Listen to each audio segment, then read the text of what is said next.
Welcome to west plus affairs. और हम इसके अंदर पढ़ रहे हैं क्योंकि कल एग्ज़ाम होने वाला है किसका, आरएसएम, एसएसबी, फॉरेस्ट गार्ड और फॉरेस्टर का। ठीक है, तो हमने 2013 का तो प्रीवियस ईयर पेपर कर लिया था।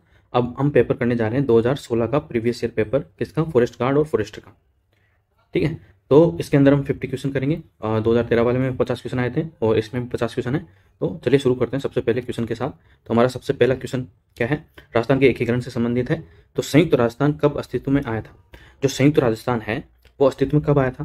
तो संयुक्त राजस्थान, जब राजस्थान का एकीकरण होता है तो कितने चरणों में होता है? 7 चरणों में होता है। और स्टार्ट 18 मार्च 1948 से शुरू होता है और 1 नवंबर 1956 तक यह एकीकरण चलता है, जो 7 चरणों में होता है। तो जब संयुक्त राजस्थान होता है वो कौन से चरण में अस्तित्व में आता है? तो वो होता है 18 अप्रैल 1948। तो 18 अप्रैल 1948 को संयुक्त राजस्थान अस्तित्व में आता है। अब और ये कौन सा चरण होता है? वो होता है तीसरा चरण।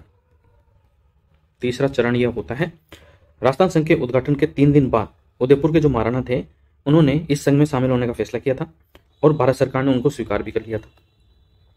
जो उदयपुर के महाराणा थे उनको राज प्रमुख बनाया गया। क्या बनाया गया? राज प्रमुख। और उदयपुर के महाराणा का नाम क्या था जिन्हें राज प्रमुख बनाया गया? तीसरे चरण का, यानी कि संयुक्त राजस्थान का। और जो कोटा नरेश थे, कौन से? कोटा नरेश,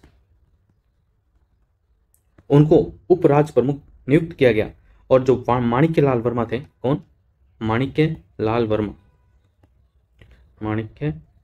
लाल वर्मा जी थे, उनके नेतृत्व में इस मंत्रिमंडल का गठन किया गया। और अगर आपसे पूछा जाए कि जो तीसरा चरण था राजस्थान के एकीकरण का, संयुक्त राजस्थान, जिसका गठन 18 अप्रैल 1948 को होता है, उसका उद्घाटन कौन करते हैं? तो उसका उद्घाटन करते हैं हमारे पंडित जवाहरलाल नेहरू जी इसका उद्घाटन करते हैं। तो ये भी आपको ध्यान रखना है। अब जैसे आपको मैं नाम बता देता हूँ कि कितने चरणों में होता है। 7 में होता है। तो 1, 2, 3, 4, 5, 6 और ये 7। तो सब चरणों के आपके नाम आपको ध्यान होने चाहिए। तो पहला चरण का नाम था मत्स्य संघ। दूसरे चरण का राजस्थान संघ। तीसरे का संयुक्त राजस्थान, जो भी अपन ने पढ़ा।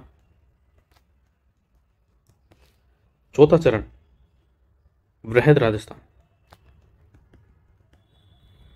और 5वां चरण वृहद राजस्थान प्लस संयुक्त राजस्थान, दोनों को मिला दिया गया। फिर छठा चरण जो होगा वो संयुक्त राजस्थान का गठन। ठीक है, और जो 7वां होगा वो पुनर्गठित राजस्थान। ठीक है, तो ये 7 चरणों के नाम थे जो आपको ध्यान रखने। नेक्स्ट क्वेश्चन क्या होगा हमारा, राजस्थान के उस शासक का नाम बताइए जिसने 1857 के समय अंग्रेजों का सहयोग व समर्थन किया था। तो इन 4 शासकों में से वह कौन सा शासक था जिसने 1857 की क्रांति में अंग्रेजों का साथ दिया था राजस्थान में? तो वो कौन थे? वो सरदार सिंह थे। और ये कहाँ के शासक थे? तो ये हमारे बीकानेर के शासक थे, जिन्होंने अपने ही राज्य में, अपने ही एरिया में नहीं बल्कि अपने एरिया से बाहर निकल कर भी अंग्रेजों की सहायता की थी। यानी कि पंजाब में भी अंग्रेजों की सहायता की थी इन्होंने, और अंग्रेजों को शरण दी और उनको सुरक्षा भी प्रदान की थी। और 1857 के समय राजस्थान के अंदर कितनी छावनियां थी? तो 6 छावनियां थी। कौन कौन सी थी? नसीराबाद, नीमच, देवली, ब्यावर, एरिनपुरा और खेरवाड़ा। इन 6 छावनियों में से 2, यानी कि इन 6 छावनियों में से जो 2 छावनियां थी, कौन कौन सी? एक तो ब्यावर और एक खेरवाड़ा। यहां पर क्रांति नहीं हुई थी, तो यह भी आपको ध्यान रखना है। नेक्स्ट क्वेश्चन हमारा ये मैथ से है। ठीक है, 60 किलोमीटर प्रति घंटे की गति से चल रही एक रेलगाड़ी एक बिजली के खंभे के सामने से गुजरने में 9 सेकंड का समय लेती है। तो रेलगाड़ी की लंबाई ज्ञात करें। तो ट्रेन की लंबाई निकालनी है। एक बात आपको ध्यान रखना है, अगर कोई खंभा हो, रेलगाड़ी कोई खंभा या कोई आदमी या कोई लैंप इनको पार करती है ना, तो तो उनको इसको पार करने में उतना ही समय लेगी जितना रेलगाड़ी की लंबाई है। ठीक है, तो ये आपको ध्यान रखना है, इनकी कोई लंबाई होती नहीं है और इनको पार करने में कितना समय लगेगा, जितना रेलगाड़ी की लंबाई होगी। तो वो अपनी लंबाई को उस खंबे से पार कर लेगी, उतना समय लगेगा। तो अब दूरी बटा चाल क्या होता है, समय होता है। ठीक है, तो अपन को क्या निकालना है, तो लंबाई निकालनी है, मतलब दूरी निकालनी है। ठीक है, तो length of train divided by चाल अपन को दे रखा है 60 किलोमीटर प्रति घंटा। अब समय अपने पास 9 सेकंड में है, तो इसको सेकंड में करना पड़ेगा। तो उसको क्या करेंगे, 5/18 से मल्टीप्लाई कर देंगे। समय अपने पास 9 सेकंड का है। अब इस पूरे को उठा के उधर ले जाएंगे। ठीक है, तो इस पूरे को उठा के लेंथ इक्वल टू 60 गुणा 5/18 गुणा 9, तो 9 दूना 18 और ये कितना हो जाएगा 30, और लेंथ अपनी आ जाएगी 3 पंजे 15, 150 मीटर हमारी लेंथ आ जाएगी। ठीक है, तो यही हमारा आंसर हो जाएगा। नेक्स्ट क्वेश्चन है, 5 क्रमागत विषम संख्याओं का औसत 25 है, तो न्यूनतम संख्या कौन सी है। 5 क्रमागत विषम संख्या पे गौर करिए, विषम संख्या। तो औसत का मतलब क्या होता है कि जैसे मान लो 1 + 2 + 3 + 4 डिवाइड बाई 4, यही होता है ना औसत। ठीक है, और इसका औसत क्या आएगा, मतलब 2.5 आएगा। अब कैसे आएगा, क्योंकि 3 से पहले वाला और 2 के जस्ट बाद वाला, तो 2.5 ही होता है इन दोनों के बीच वाला। और औसत क्या होता है, हमेशा मध्य की वैल्यू होती है औसत का मतलब। तो हमें देखना है 5 क्रमागत विषम संख्या, तो औसत हमारा 25 हो गया, तो ये हमारी बीच की वैल्यू आ गई। अब 5 क्रमागत विषम संख्या है, तो इस विषम संख्या 25 से पहले की विषम संख्या कौन सी होगी, 23। 23 से पहले की कौन सी होगी, 21। बाद की 27 और 29, ये होगी 5 संख्या। अब ये पूछ रहा है न्यूनतम संख्या कौन सी है, तो न्यूनतम संख्या तो 21 हो जाएगी, तो यही हमारा आंसर हो जाएगा। ठीक है, नेक्स्ट क्वेश्चन हमारा, 13 सेंटीमीटर इंटू 50 सेंटीमीटर क्षेत्र वाली प्लास्टिक की सीट की कीमत क्या होगी यदि सीट की जो कीमत है वो 0.5 रुपये प्रति सेंटीमीटर स्क्वायर होगी। तो ये तो बहुत ही आसान है, क्या हो जाएगा इसका, 13 × 50 × 0.5, 13 पंजे 65, 650 मल्टीप्लाई 0.5, तो इसका आंसर क्या हो जाएगा, तो ये पॉइंट है तो ये 0 तो हट गया। ठीक है, इस पॉइंट की वजह से ये 0 तो हट जाता है। फिर 25 और 6 पंजे 30 और 2 32, तो 325 हमारा आंसर आ जाएगा। आई होप आपको ये समझ में आ रही होगी, क्योंकि ये क्वेश्चन आते हैं ऐसे, और इस बार भी आएंगे, तो आपको ध्यान रखना है। ज़्यादा आएंगे नहीं, क्योंकि 10th और ये 12th लेवल का है एग्जाम, तो आपको बस बेसिक आपको याद होना चाहिए। नेक्स्ट क्वेश्चन हमारा, एक व्यापारी के पास 3 तरह के तेल क्रमशः 25 लीटर, 45 लीटर और 85 लीटर है। इनको समान धारिता वाले डिब्बों में भरने के लिए कितने डिब्बों की आवश्यकता होगी। तो कितने डिब्बों की आवश्यकता होगी, तो कितने डिब्बों की आवश्यकता होगी समान धारिता वाले। तो अब ये 25, 45 और 85 है, इनका महत्तम समापत्ति निकालना पड़ेगा, में से निकालना पड़ेगा। तो इनका में से क्या हो जाएगा, देखिए 25 तो 5 × 5, 45 तो 5 × 9 और 85 = 5 × 17। तो ये तो सेम है, तो ये है अपने पास, इनका मैसेप है कितना हो जाएगा, 5 हो जाएगा इनका मैसेप है। तो 5 को डिवाइड करा 25 से, सॉरी 25 को डिवाइड करा 5 से, तो कितना आया 5, 45 को करा 9 आया, और 17 को 85 को करा तो 17 आया। इन सबको जोड़ने के बाद अपने पास आया 31। तो 31 डिब्बों की आवश्यकता होगी समान धारिता वालों की, जो इस तेल को भरा जाएगा। तो हमारा आंसर हो जाएगा 31। नेक्स्ट क्वेश्चन हमारा, एक साइकिल को 2560 रुपये में बेचने पर राजेश को 20% हानि होती है। इस साइकिल को बेचने में 10% का लाभ के लिए विक्रय मूल्य होना चाहिए। तो सबसे पहले तो आपको क्या करना है, आपको करना है कि 20% की हानि होती है, तो मतलब 20% की हानि, तो हम टोटल कितना मानते हैं 100%, तो 20% की हानि 80%, और 10% के लाभ पर बेचना है, तो उसका मूल्य कितना होना चाहिए, तो उसका होना 10% के लाभ मतलब 110। अब जो निकालना होता है अपन को, उसको हमेशा अपन ऊपर लिखते हैं, तो 110 डिवाइड बाई 80, और किसके लिए निकालना है, 2560 के लिए। तो अब क्या हो जाएगा, 8 या 24 और 8 दूना 16, तो 32, तो 11 दूना 22 और 4 दिया 33, 34, 35, तो हमारे पास आंसर आ जाएगा 3520। ठीक है, तो 3520 हमारा इसका आंसर हो जाएगा, 10% लाभ के विक्रय मूल्य का, ये हमारा आंसर। नेक्स्ट क्वेश्चन हमारा, श्याम और राम की आयु का अनुपात 7:5 है तथा उनकी आयु का योग 84 वर्ष है। 7 वर्ष बाद उनकी आयु का अनुपात क्या होगा? ठीक है, अब इसके लिए क्या करेंगे अपन? इसके लिए करेंगे 7x plus 5x equal to 84। तो श्याम और राम की आयु का अनुपात 7:5 है और उनकी आयु का योग तो अपने पास ये है, तो इसका क्या हो जाएगा? 12x equal to 84। तो x इक्वल टू कितना हो गया? 12 84, 7 हो गया। अब 49, x की वैल्यू 49, ठीक है, क्योंकि 7x है तो 7 से 7 मल्टीप्लाई करा तो 49 और 35, ठीक है। अब ये पूछ रहा है कि 7 वर्ष बाद, तो इसमें 7 जोड़ेंगे और इसमें 7 जोड़ेंगे, कितना हुआ? तो कितना हुआ अपने पास? पहले तो ये देखिए आप, ये देखिए यहाँ पर वापस देखिए, 7x, उनकी आयु का योग 84 है, तो 7x plus 5x equal to 84, तो 12x इक्वल टू 84 और x इक्वल टू 7 आ गया। तो अपने पास वैल्यू क्या आई? 7 आ गई ना x की वैल्यू, तो यहाँ पे x है, यहाँ पे x है, तो ये आ गया 7 7 49 और ये आ गया 7 5 35। अब पूछ रहा है 7 वर्ष बाद उनकी आयु का अनुपात क्या होगा? तो 7 वर्ष बाद, तो 7 वर्ष इसमें भी जोड़ेंगे क्योंकि ये तो वर्तमान आई है ना, और 7 वर्ष इसमें भी जोड़ेंगे, तो इसमें जोड़ेंगे तो कितना हो जाएगा? 16 और 5 ये 56 और ये कितना हो जाएगा? 12, यानी कि 7 और 5 12 और 3 और 1 4 42। तो अब कितना हो जाएगा? इन दोनों में 7 का भाग जा रहा है क्या? 7 8 56, यानी कि 8, 8 7 56 7 6 42, हाँ, तो 7:6। तो ये हमारा आंसर हो जाएगा नया 7:6।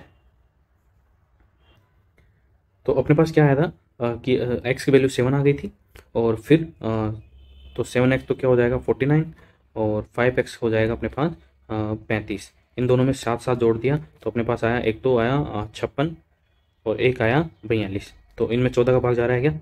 4 4 56 और 4 3 42, तो 4:3 हमारा आंसर हो जाएगा। आई होप आपको समझ में आ गया होगा। नेक्स्ट क्वेश्चन है हमारा, राजस्थान में यूरेनियम कहाँ से प्राप्त होता है? तो राजस्थान में यूरेनियम कहाँ से प्राप्त होता है? तो वो होता है उमरा उदयपुर से। कहाँ से होता है? उमरा उदयपुर से यूरेनियम की प्राप्ति होती है। कहाँ पर? राजस्थान में। थ्योरियम कहाँ से मिलता है? तो थ्योरियम मिलता है हमारे भद्रावन पाली से। थ्योरियम भद्रावन पाली से मिलता है। और लिथियम कहाँ से मिलता है? तो लिथियम मिलता है अजमेर और राजगढ़ से मिलता है अपन को लिथियम। और बेरिलियम कहाँ से मिलता है? तो बेरिलियम बड़ी सीकरबारी, उदयपुर, गुजरवाड़ा, जयपुर में, ठीक है, तो यहाँ जगह से हमको बेरिलियम मिलता है। तो राजस्थान क्या है? खनिजों के संग्रहालय के रूप में जाना जाता है। पूरे देश में 22% खनिजों का उत्पादन राजस्थान से होता है और अधिकांश जो तांबा होता है वो खेतड़ी झुंझुनू से होता है, ये तो आपको पता ही है। और तांबे की कौन कौन सी खदानें हैं? एक तो खेतड़ी तांबा, कोलिहान और चांदमारी, तो ये प्रमुख खाने हैं तांबे की राजस्थान के अंदर। नेक्स्ट क्वेश्चन है हमारा, अरावली पर्वतमाला दक्षिण पश्चिम से राजस्थान के किस जिले से प्रारंभ होकर उत्तर पूर्व की ओर जाती है? तो अरावली जो पर्वतमाला है वो दक्षिण पश्चिम से राजस्थान के किस जिले से प्रारंभ होकर उत्तर पूर्व की ओर जाती है? तो ये तो आपको सबको पता होगा कौन से जिले से होकर जाती है। तो वो जाती है हमारे सिरोही जिले से होकर उत्तर पूर्व में जाती है। और सिरोही के अंदर गुरु शिखर है जिसकी ऊंचाई 1722 मीटर है, ये तो आपको सबको पता होगा, ठीक है। मध्य अरावली का जो विस्तार है वो सर्वाधिक विस्तार कौन से जिले के अंदर है राजस्थान में? तो वो है अजमेर जिले के अंदर, ये आपको ध्यान रखना है। और अजमेर में एक चोटी है तारागढ़ जिसकी ऊंचाई कितनी है? वो है 870 मीटर। और उत्तरी अरावली जो जयपुर, दौसा और अलवर जिलों में फैली हुई है, ठीक है, तो ये आपको ध्यान रखना। नेक्स्ट क्वेश्चन हमारा कि अरावली पर्वत श्रृंखला से निकलकर कच्छ के रण में से होती हुई कौन सी नदी अरब सागर में गिरती है? तो जो अरावली पर्वतमाला से निकलती है, कच्छ के रण से होती हुई अरब सागर में गिरती है, तो वो कौन सी नदी है? तो वो है हमारी लूनी नदी। कौन सी नदी? लूनी नदी। इसका उद्गम कहाँ से होता है? अजमेर से होता है। और अजमेर में कहाँ से होता है? नाग पहाड़ी से, ठीक है। ये पश्चिमी राजस्थान की एक प्रमुख नदी है और इसका जल बालोतरा, बाड़मेर बालोतरा बाड़मेर तक तो मीठा रहता है, बाद में खारा हो जाता है। तो ये भी आपको ध्यान रखना है कि ये पूछ सकते हैं इसमें। और ये कितने जिलों से होकर बहती है? तो ये 6 जिलों से होकर बहती है। कौन कौन से जिले हैं? अजमेर, नागौर, पाली, जोधपुर, बाड़मेर और जालोर। ठीक है, और इसको एक अन्य नाम से भी जाना जाता है, वो नाम है लवणवती। लवणवती के नाम से भी इसे जाना जाता है। ठीक है, तो ये आपको ध्यान रखना है। बाकी जो नदी है हमने इसके क्लास में पढ़ा था, फिर भी एक बार देख लेते हैं। तो चंबल नदी है। चंबल नदी की जो कहाँ से निकलती है चंबल नदी? तो ये एमपी से निकलती है, और ये एमपी से निकलकर राजस्थान में बहती हुई उत्तर प्रदेश में चल जाती है। माही नदी भी एमपी से निकलती है और राजस्थान से होती है गुजरात में आ जाती है। बनास नदी कहाँ से निकलती है? तो ये हिमाचल प्रदेश, पंजाब, हरियाणा, राजस्थान। ठीक है, तो बनास नदी की जो सहायक नदियां हैं वो कौन कौन सी हैं? कोठारी, खारी, बेड़च, मैनाल, मौसी और मोरे। तो ये आपको ध्यान रखना। नेक्स्ट क्वेश्चन हमारा कि सिंधु सभ्यता की महत्वपूर्ण विशेषता क्या थी? तो आपको बताएं सिंधु सभ्यता की महत्वपूर्ण विशेषता क्या थी? तो उसका नगर नियोजन उसका महत्वपूर्ण विशेषता थी। और सिंधु घाटी सभ्यता की जो समय काल था वो क्या था? वो था 2500 ईसा पूर्व से 1750 ईसा पूर्व। ठीक है, तो ये आपको ध्यान रखना है। नेक्स्ट क्वेश्चन है हमारा, केन एनर्जी कंपनी किस उद्योग से संबंधित है? तो केन एनर्जी हमारे किस उद्योग से संबंधित है? तो वो तेल उद्योग से संबंधित है। इसने राजस्थान में तेल उत्पादन 2011 से स्टार्ट किया था। ठीक है, तो ये भी आपको ध्यान रखना है। और एक चीज़ आपको और याद रखना, आपसे पूछा जाए अगर राजस्थान में तेल के कुएं कौन कौन से हैं, तो आपको याद रखना MARS, यानी कि मंगला, ऐश्वर्या, रागेश्वरी और सरस्वती, ये प्रमुख तेल के कुएं हैं राजस्थान के अंदर। नेक्स्ट क्वेश्चन हमारा, राजस्थान में बौद्ध संस्कृति के अवशेष कहाँ से मिलते हैं? तो राजस्थान में जो बौद्ध संस्कृति के जो अवशेष है वो कहाँ से मिलते हैं? तो राजस्थान में बौद्ध संस्कृति के अवशेष कहाँ से मिलते हैं? तो वो मिलते हैं हमारे बेराट सभ्यता से, क्योंकि यहाँ से मौर्य शासन के अवशेष भी देखने को मिलते हैं, जहाँ अशोक मौर्य के शिलालेख देखने को मिलते हैं। ठीक है, तो जहाँ पे मौर्य शासक थे वहाँ अपन को बौद्ध संस्कृति देखने को अवशेष मिलते हैं। और ये जो बेराट सभ्यता है वो कहाँ पर है? तो अलवर में है। ठीक है, ये मत्स्य देश की राजधानी थी। राजा विराट ने, यहाँ के राजा तो कौन थे? राजा विराट थे, और इन्होंने पांडवों को संरक्षण दिया था उनके अज्ञातवास में। तो ये तो आपको पता ही होगा। नेक्स्ट क्वेश्चन क्या है हमारा, राजस्थान का प्रथम जौहर कब हुआ था? तो राजस्थान का जो प्रथम जौहर है वो कब हुआ था? तो उसका आंसर हो जाएगा हमारा 1301 के अंदर हुआ था। किसके शासनकाल में हुआ था? ये रणथंभौर के अंदर हुआ था। रणथंभौर में हुआ था, 1301 के अंदर हुआ था। अलाउद्दीन खिलजी के ऐतिहासिक आक्रमण के दौरान यहाँ का शासक कौन था? हमीर देव चौहान था। हमीर देव चौहान के नेतृत्व में, हमीर देव चौहान के नेतृत्व में तो क्या होता है एक तो साका किसको बोलते थे? ठीक है, तो जौहर तो होता है कि औरतों के द्वारा अपने आप को आग के अंदर, जिंदा आग के अंदर कूद जाती थी, तो वो तो जौहर होता था। और जो पुरुष थे वो युद्ध में लड़ते हुए मर जाते थे। ठीक है, मतलब युद्ध में लड़ते हुए अपने प्राणों की आहुति दे देते थे। ठीक है, तो उन दोनों को मिलाकर जो शब्द बनता है जौहर और उसको, वो मेरे दिमाग से स्लिप हो रहा है, उसको बोलते क्या है? ठीक है, जो पुरुष थे वो करते थे केसरिया, मतलब जिसमें लड़ते लड़ते वीर गति को प्राप्त हो जाते थे। और जो महिलाएं करती थी वो करती थी जौहर। तो पहला जौहर रणथंभौर में होता है हमीर देव के नेतृत्व में 1301 के अंदर। ठीक है, तो ये आपको ध्यान रखना है। 1303 में चित्तौड़ का पहला शाखा होता है। किसका? चित्तौड़ का पहला शाखा होता है 1303 के अंदर। ठीक है, रावल रतन सिंह के काल में रानी पद्मावती के नेतृत्व में जौहर, और रावल रतन सिंह के नेतृत्व में होता है केसरिया। और दूसरा जो जौहर होता है चित्तौड़ का, वो कब होता है? वो होता है 1534 ईस्वी के अंदर, विक्रमादित्य के शासन काल में। सुल्तान जो गुजरात का शासक था सुल्तान बहादुर शाह, उसके समय। तो ये भी आपको ध्यान रखना है। निम्न में से किस नृत्य का प्रमुख वाद्य यंत्र नगाड़ा होता है? तो इनमें से कौन सा नृत्य है जिसका वाद्य यंत्र नगाड़ा होता है? तो उसका आंसर हो जाएगा हमारे पास गींदड़ नृत्य। तो गींदड़ नृत्य का जो वाद्य यंत्र होता है वो क्या होता है? वो होता है नगाड़ा। क्या होता है? नगाड़ा। नगाड़ा एक ढोल जैसा होता है जिसके अंदर दो छड़े को एक साथ बजाया जाता है, मतलब शोरनाई और नफेरी को। प्राचीन काल में वे आमतौर पर महत्वपूर्ण समारोह के दौरान बजाए जाते थे। तो ये भी आपको ध्यान रखना है। नेक्स्ट क्वेश्चन हमारा, राजस्थान में बिश्नोई संप्रदाय किस लोक देवता के अनुयायी हैं? तो बिश्नोई संप्रदाय से आप क्या समझते हैं? खेजड़ी वृक्ष की जो रक्षा करते हुए जो अपने प्राणों की आहुति देती थी वो समुदाय बिश्नोई संप्रदाय था।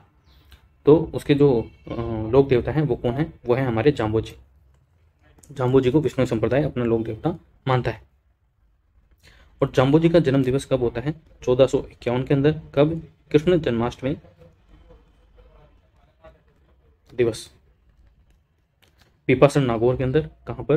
पीपासर नागौर के अंदर इनका जन्म होता है। तो ये इनकी जगह भी आपको ध्यान रखना है। और बिश्नोई संप्रदाय की इन्होंने स्थापना की थी। इनकी मृत्यु कब होती है? तो 1536 में इनकी मृत्यु होती है नोखा बीकानेर के अंदर। नेक्स्ट क्वेश्चन हमारा कि बम नृत्य किस क्षेत्र से संबंधित है? जो बम नृत्य हैं वो किस क्षेत्र से संबंधित है? जो बम नृत्य हैं वो हमारे अलवर और भरतपुर क्षेत्र से संबंधित है। कहाँ से? अलवर और भरतपुर क्षेत्र से में नृत्य किया जाता है। कौन सा? बम नृत्य। और ये नई फसल के कटने के दौरान ये नृत्य किया जाता है। नई फसल के जश्न मनाने के लिए ये नृत्य किया जाता है। इसके अंदर जो वाद्य यंत्र है वो ढोल बजाया जाता है। थाली भी बजाई जाती है, मंजीरा, ढोलक आदि बजाए जाते हैं। रसिया गीत को बम रसिया के नाम से जाना जाता है क्योंकि इसके अंदर जो गाया जाने वाला गीत है, ठीक है, बम जो गीत है वो बम रसिया हो जाए। नेक्स्ट क्वेश्चन हमारा, राजस्थान के पूर्ण एकीकरण के समय अर्थात 1 नवंबर 1956 को, ये 7वां चरण है हमारा, को राजस्थान के कितने जिले थे? तो ये हो जाएगा राजस्थान में कितने जिले थे? 26। और बाद में 4 ये और 3 बाद के 7 जिले और बने क्योंकि वर्तमान में 33 जिले हैं। और अंतिम जिला कौन सा बना था हमारा? तो 33वां जिला है हमारा प्रतापगढ़। जो कब बना? वो बना 26 जनवरी 2008 को बना। और जो 27वां जिला था वो था धौलपुर। कौन सा था? धौलपुर। जो कब बनता है? वो बनता है 15 अप्रैल 1982 को। ठीक है, तो इन दौरान कितने जिले बनते हैं? 7 जिले बनते हैं। कौन कौन से? धौलपुर, बारां, दौसा, राजसमंद, हनुमानगढ़, करौली और प्रताप। तो अंतिम जिला प्रतापगढ़ होता है जो 26 जनवरी 2008 को बनता है। नेक्स्ट क्वेश्चन है हमारा कि राजस्थान में जैव भार ऊर्जा की बहुत अधिक संभावना है क्योंकि? तो राजस्थान में जैव भार ऊर्जा की सबसे अधिक संभावना क्यों है? क्योंकि हमारे पास जो सरसों की भूसी है वो अधिक उपलब्ध है। आपको पता है राजस्थान के अंदर जो सरसों की खेती होती है वो सर्वाधिक मात्रा में होती है। और सरसों एक रबी की फसल है। कौन सी फसल है? रबी की फसल है। नेक्स्ट क्वेश्चन है हमारा, अगस्त 2015 में ये करंट आ गया क्योंकि 2016 का ये पेपर है प्रीवियस ईयर। ठीक है, तो इसके अंदर करंट तो पूछा ही जाएगा। तो 2015 का ये करंट है। तो वैसे तो आपके आएगा नहीं, फिर भी मैं आपको बता देता हूँ। तो इसका आंसर क्या हो जाएगा कि 2015 में किस बल्लेबाज ने एक दिवसीय क्रिकेट में सबसे तेज 8000 रन बनाने का रिकॉर्ड कायम किया था? तो वो थे हमारे AB D Villiers. Next question है, लंदन ओलंपिक 2012 में भारत ने पहला पदक किस स्पर्धा में जीता था? तो वो कौन सी स्पर्धा थी? तो वो इस स्पर्धा थी निशानेबाजी। आपसे पूछा नहीं जाएगा, आपसे जो अब पूछा जाएगा वो पूछा जाएगा। एक तो टोक्यो पैरालंपिक हुआ था, एक जो कॉमनवेल्थ गेम हो गए और एक नेशनल गेम हो गए। तो उनसे आपसे क्वेश्चन पूछा जाएगा, तो वो आप देख के जाइए। 29 नेक्स्ट क्वेश्चन है, 29 अगस्त 2015 को निम्न में से किस व्यक्ति को राष्ट्रपति प्रणब मुखर्जी तेरा के आजीवन योगदान के लिए द्रोणाचार्य पुरस्कार से सम्मानित किया? तो ये करंट का क्वेश्चन है, फिर भी मैं आपको बता देता हूँ। तो ये कौन थे? तो ये थे हमारे निहाल अमीन। नेक्स्ट क्वेश्चन है, प्रसिद्ध गजल गायक मेहंदी हसन राजस्थान के किस जिले में पैदा हुए थे? तो वो राजस्थान के कौन से जिले में पैदा हुए थे? तो वो हमारे राजस्थान के झुंझुनू जिले के अंदर पैदा हुए थे। कौन से जिले में? झुंझुनू जिले के अंदर। नेक्स्ट क्वेश्चन हमारा, राजस्थान में शीतकाल में होने वाली वर्षा किन कारणों से होती है? तो ये तो आपको पता ही है, राजस्थान में जो होने वाली शीतकालीन वर्षा होती है वो कौन से कारणों से होती है? वो पश्चिमी विक्षोभ के कारण होती है। और पश्चिमी विक्षोभ क्या है कि भूमध्य सागर से जो हवाएं चलती हैं वो वहां से नमी लेकर आती है। ठीक है, और उसके कारण यहाँ पर वर्षा होती है। नेक्स्ट क्वेश्चन हमारा कि किस भारतवंशी को गूगल का सीईओ बनाया गया, तो ये तो इंपॉर्टेंट है, कौन है वो, हमारे सुंदर पिचाई जी हैं। नेक्स्ट क्वेश्चन है बिनोटा से क्या तात्पर्य है, तो बिनोटा से तात्पर्य है कि जो राजस्थान के अंदर दूल्हा और दुल्हन होते हैं वो उनकी जूतियां, उसको बिनोटा कहा जाता है। तो अभी कल 4 तारीख थी, ठीक है, तो कल जयपुर के अंदर केवल और केवल जयपुर के अंदर 3000 शादियां थी। कितनी थी? 3000 शादियां। तो पूरे देश में तो पता ही नहीं कितनी थी। तो इसका आंसर क्या हो जाएगा हमारे, दूल्हा और दुल्हन के विवाह की जूतियां। अब कुछ और देख लेते हैं राजस्थान के, देखिए सरपेज। तो सरपेज क्या होता है, जो पगड़ी के आगे मर्दाना आभूषण पहना जाता है उसको सरपेज कहा जाता है। नेक्स्ट क्वेश्चन है राजस्थान में प्रथम चीनी मिल कहाँ स्थापित की गई थी, तो राजस्थान में प्रथम चीनी मिल भोपाल सागर में स्थापित की गई थी। और ये भोपाल सागर कहाँ पर है, तो ये है मेवाड़ के अंदर, मेवाड़ के अंदर, जिसका नाम था मेवाड़ चीनी मिल। और कब स्थापित की गई थी, ये की गई थी 1932 में चित्तौड़ जिले के अंदर। तो ये आपको ध्यान रखना है। नेक्स्ट है बाड़मेर प्रिंट किस नाम से जाना जाता है, तो बाड़मेर जो प्रिंट है वो किस नाम से जाना जाता है, वो अर्जक प्रिंट के नाम से जाना जाता है। और अर्जक जो प्रिंट है उसकी विशेषता क्या है, छपाई और रंगाई दोनों है। अर्जक प्रिंट में खास तौर पर नीले और लाल रंग का इस्तेमाल किया जाता है, ब्लू और रेड कलर्स का उपयोग इसके अंदर खास तौर पर किया जाता है और इसके लिए बाड़मेर फेमस है। नेक्स्ट क्वेश्चन है हमारा संविधान में वन संबंधी विषय किस सूची में सम्मिलित है, तो वन संबंधी सूची हमारे समवर्ती सूची के अंदर आता है। और ये कौन सी सूची के अंदर शामिल है, ये 7वीं अनुसूची के अंदर शामिल है, जिसमें संघ सूची भी है, समवर्ती सूची भी है और राज्य सूची भी शामिल है। अब देख लेते हैं इनमें से कि जो संघीय सूची है उसके अंदर कितने विषय शामिल है। तो संघ सूची में पहले तो 97 विषय थे, अब बढ़कर कितने हो गए, 100 विषय हो गए, ठीक है। समवर्ती सूची के अंदर पहले कितने विषय थे, तो शुरू से ही समवर्ती सूची में 52 विषय है और राज्य सूची के अंदर 66 थे, तो अब कितने हो गए, 61 हो गए। नेक्स्ट क्वेश्चन हमारा भारत का सबसे ऊंचा पठार कौन सा है, तो भारत का सबसे ऊंचा पठार हमारा लद्दाख का पठार है। कहाँ पर है, लद्दाख का पठार है, जिसकी ऊंचाई 3000 मीटर है। कितनी है, 3000 मीटर। और यह है कहाँ पर, ये लद्दाख के अंदर है, ठीक है, हिमालय के पास। नेक्स्ट क्वेश्चन हमारा किस सदन का अध्यक्ष उस सदन का सदस्य नहीं होता है, जो कौन से सदन का अध्यक्ष है जो उस सदन का सदस्य नहीं होता है, तो उपराष्ट्रपति जो होता है वो राज्यसभा का सदस्य नहीं होता है, राज्यसभा का सदस्य नहीं होता है, फिर भी वह राज्यसभा की अध्यक्षता करता है। तो हमारा हो जाएगा आंसर राज्यसभा। और राज्यसभा संविधान के कौन से अनुच्छेद में आती है, तो वो आती है हमारी 79। लोकसभा आती है 80 में, ठीक है, नहीं, ये आती है 80 में, राज्यसभा 80 में आती है और लोकसभा आती है 81 में और संसद आती है हमारी 79 में। 79 में संसद, 80 में राज्यसभा और अनुच्छेद 81 के अंदर लोकसभा। नेक्स्ट क्वेश्चन है भारत के दक्षिण में सबसे दूरस्थ स्थल कौन सा है, तो भारत का सबसे दूरस्थ दक्षिण के अंदर स्थल है वो है हमारा इंदिरा पॉइंट। कौन सा है, इंदिरा पॉइंट, जो कि कहाँ पर है, अंडमान और निकोबार के अंदर है। कहाँ पर है, अंडमान और निकोबार के अंदर है। तो सबसे उत्तरी पॉइंट आप मुझे कमेंट बॉक्स में बताइए कि भारत का सबसे उत्तरी पॉइंट कौन सा है। नेक्स्ट क्वेश्चन है पंचायती राज संस्थाओं को संवैधानिक स्तर पर किस संविधान संशोधन अधिनियम से प्रदान किया गया था, तो वो है हमारा 73वां संविधान संशोधन। कौन सा है 73वां संविधान संशोधन 1992, क्योंकि 74वें संविधान संशोधन में तो क्या था, नगर निगम अधिनियम, नगर निगम को संवैधानिक दर्जा दिया गया था और 73वें में पंचायती राज संस्थाओं को संवैधानिक दर्जा दिया गया था। तो 73वें संविधान संशोधन अधिनियम 1992 में एक नया भाग जोड़ा गया। कौन सा भाग था वो था भाग 9। और अनुसूची कौन सी जोड़ी गई, तो अनुसूची जोड़ी गई 11वीं और विषय कितने थे, 29। तो ये आपको ध्यान रखना है।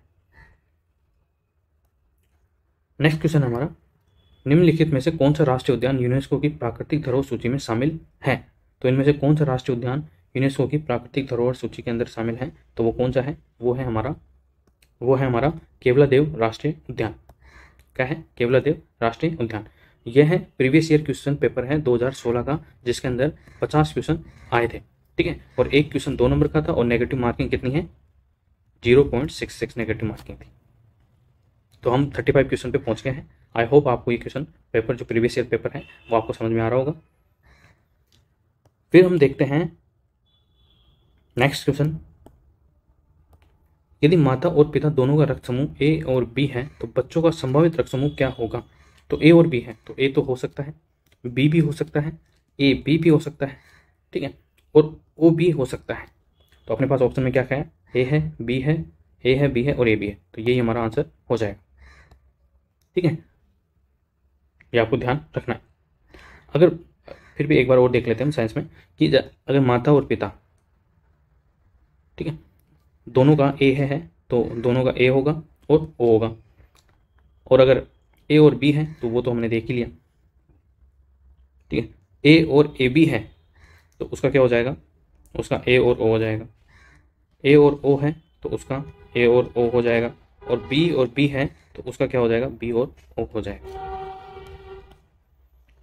नेक्स्ट क्वेश्चन है, इंसुलिन हार्मोन का निर्माण कहाँ होता है? तो इंसुलिन हार्मोन का निर्माण कहाँ होता है? पेट के अंदर होता है, जो अग्नाशय होता है वहाँ पर इंसुलिन हार्मोन का निर्माण होता है। और इसका काम क्या है? इसका काम है शरीर के अंदर जो कार्बोहाइड्रेट से भरपूर भोजन को पचाने का काम करता है, और ग्लूकोज की जो रक्त प्रवाह में निकासी होती है उसको कंट्रोल करने का काम होता है। तो बेसिकली इसका काम जो ब्लड के अंदर शुगर होती है उसको कंट्रोल करने का होता है। निम्न में से कौन सा क्षेत्र बाघ का प्राकृतिक आवास नहीं है?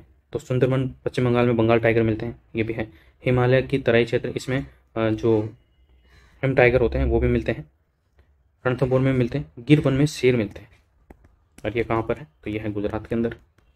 तो ये हमारा गलत हो जाएगा, तो यही हमारा आंसर है। नेक्स्ट क्वेश्चन है, राजस्थान वोट डालने के पश्चात उंगली पर पहचान के रूप में लगाई जाने वाली स्याही कौन सी होती है? तो वो कौन सी होती है? वो होती है हमारी सिल्वर नाइट्रेट। कौन सी होती है? सिल्वर नाइट्रेट होती है, ठीक है। अब वोट देने गए होंगे तो वोट देने में या तो उंगली पे या जो ये अंगूठे के पास वाली जो उंगली है उसके ऊपर एक स्याही लगाई जाती है, उसका वो उस स्याही का जो फॉर्मूला होता है वो क्या होता है? सिल्वर नाइट्रेट होता है। नेक्स्ट क्वेश्चन हमारा, भ्रूण हत्या से संबंधित कानून कौन सा है? तो उसका तो सबको पता है कौन सा है। पीसी एंड PNDT, ये भ्रूण हत्या से संबंधित कानून है, तो ये इसका आंसर हो जाएगा। और ये कानून कब आया था? तो ये कानून आया था 1994 के अंदर। ये कानून क्या कहता है कि गर्भधारण अधिनियम में ये कहा गया कि प्रसव पूर्व लिंग निर्धारण पर प्रतिबंध लगा दिया गया। मतलब आप लिंग निर्धारण के लिए जांच नहीं करा सकते, ये कानूनी अपराध माना जाएगा। नेक्स्ट क्वेश्चन है, ऑक्सीजन के साथ अभिक्रिया न करने वाला तत्व कौन सा है? तो ऑक्सीजन के साथ इन चारों में से वह कौन सा तत्व है जो अभिक्रिया नहीं करता है? तो ये तो सबको पता है कौन सा है, हीलियम है। हीलियम ऑक्सीजन के साथ अभिक्रिया नहीं करता है। और हीलियम का उपयोग कहाँ किया जाता है? हीलियम गैस का जो गुब्बारे होते हैं ना गैस के बड़े वाले, वहां पर इसका उपयोग किया जाता है। पृथ्वी की तुलना में चंद्रमा का जो द्रव्यमान है वो कितना है? तो वो हो जाएगा हमारा 1/80। कितना हो जाएगा? 1/80। मतलब आपकी पृथ्वी के ऊपर अगर 80 किलो वजन है तो चंद्रमा पर केवल 1 किलो वजन होगा, है ना, मजेदार। दूसरा है, नेक्स्ट क्वेश्चन है, सोल्डर एक मिश्र धातु है, ठीक है, जिसके घटक क्या होते हैं? तो टिन और सीसा उसके घटक होते हैं। कौन से? टिन और सीसा होते हैं। सोल्डर आपको पता होगा क्या होता है? टाका लगाने में जो इलेक्ट्रिक चीज़ें होती हैं उनके अंदर जो मदरबोर्ड होता है उसके ऊपर जो सिल्वर कलर का जो टाका लगाने का काम आता है वो होता है सोल्डर का, जो मिश्र धातु के गर्म करके जो टाका लगाया जाता है, टिन और सीसा का बना होता है। नेक्स्ट क्वेश्चन हमारा, साइट्स किससे संबंधित है? तो जो साइट्स है वो किससे संबंधित है? वो है हमारा संकटग्रस्त वन्य जीवों एवं वनस्पति से ये संबंधित है।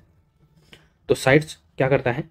विलुप्तप्राय वन्य जीव और वनस्पति के व्यापार पर अंतर्राष्ट्रीय सम्मेलन है ये, जो संकटग्रस्त प्रजातियों में अंतर्राष्ट्रीय व्यापार को विनियमित और प्रतिबंधित करने के लिए सरकारों के बीच एक वैश्विक समझौता है। कौन सा समझौता है? वैश्विक समझौता है। भारत इसका सदस्य कब बना? 1976 के अंदर भारत इसका सदस्य बना। नेक्स्ट क्वेश्चन हमारा, जो कोशिका भित्ति होती है पौधों की, अपने क्या होता है? कोशिका झिल्ली। अपने भित्ति नहीं होती है, कोशिका झिल्ली सॉफ्ट होती है, और जो भित्ति होती है वो होती है हार्ड। किसकी बनी होती है? तो वो होती है हमारे सेलुलोज की। पेड़ों के अंदर सेलुलोज होता है, ठीक है, उसकी बनी होती है। और कोशिका जीवन की मूल इकाई है, ये तो आपको बचपन से पढ़ते आप आ रहे होंगे। नेक्स्ट क्वेश्चन है हमारा, सामान्य परिस्थितियों में मनुष्य के रक्त में श्वेत रक्त कोशिकाएं WBC और लाल रक्त कोशिकाएं RBC का अनुपात कितना होता है? तो इसका अनुपात तो आपको पता होना चाहिए, 1:600 होता है। मतलब WBC अनुपात RBC 1:600 होता है। अब ये कैसे होता है? WBC की संख्या शरीर के अंदर कितनी होती है? 4500 से 11,000। और जो RBC होती है उसकी कितनी होती है? उसकी होती है 4.7 से 6.1 मिलियन। तो इन दोनों का अनुपात 1:600 आएगा। ये होता है इसका आंसर। राजस्थान में 1857 के विद्रोह की शुरुआत कहाँ से हुई थी? तो ये तो सबको पता है। कहाँ से होती है? एरिनपुरा नसीराबाद छावनी से होती है। कहाँ से होती है? नसीराबाद छावनी से, ठीक है। और मैंने आपको बताया था कि कितनी छावनियाँ थी? 6 छावनियाँ थी।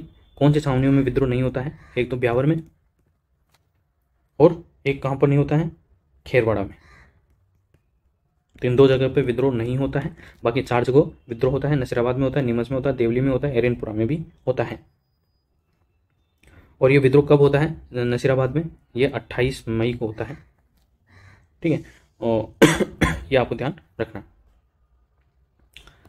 हम जो नसीराबाद छावनी है वो कहाँ पर है? वो थी अजमेर में। नीमच MP में, और ये एकमात्र छावनी थी जो राजस्थान से बाहर थी। देवली है वो टोंक के अंदर थी। एरिनपुरा कहाँ थी? जोधपुर के अंदर।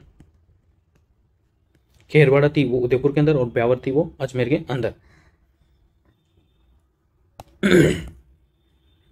नेक्स्ट क्वेश्चन, चोरी चौराहा घटना कब हुई थी? तो चोरी घटना कब हुई थी? तो वो होती है हमारे असहयोग आंदोलन, जो गांधी जी द्वारा असहयोग आंदोलन चलाया गया था 1920 में, उसके दौरान यह घटना होती है। और यह घटना 4 फरवरी 1922 को होती है। कब होती है? 4 फरवरी 1922 को चोरी घटना होती है, जिसमें जो आंदोलनकारी हैं उन्होंने पुलिसकर्मियों को थाने में बंद करके उनको आग लगा दी थी, ठीक है। तो इस वजह से ये घटना होती है, और गांधी जी ने यह आंदोलन वापस ले लिया था, जिससे काफ़ी लोग नाराज भी हुए थे। लेकिन ये गांधी जी की एक सोची समझी रणनीति थी, क्योंकि गांधी जी अहिंसावादी थे, और इस आंदोलन में तो अहिंसा हो गई थी, तो इस वजह से उन्होंने वापस ले लिया। सविनय अवज्ञा आंदोलन की शुरुआत कहाँ से हुई थी? तो सविनय अवज्ञा आंदोलन की शुरुआत हुई थी दांडी यात्रा से। कहाँ से? दांडी यात्रा से।